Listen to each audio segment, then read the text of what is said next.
V družinskem podjetju Bučar se s stavbnim kleparstvom ukvarjajo že skoraj 50 let.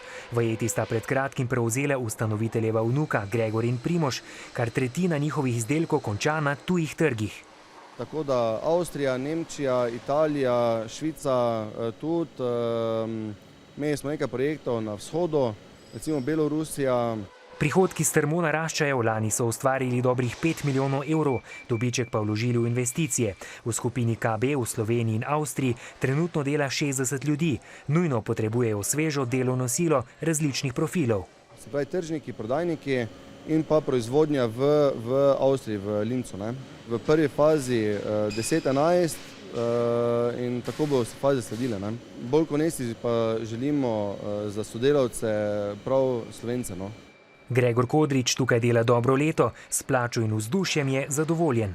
Glede na te čase je to zares dobro, da se podjetje širi, da dela na produktivnosti in povečanju proizvodnih procesov. Podravski delodajalci sicer leto zaposlujejo bolj kot lani, a še vedno gre večinoma le za kratkotrajne zaposlitve.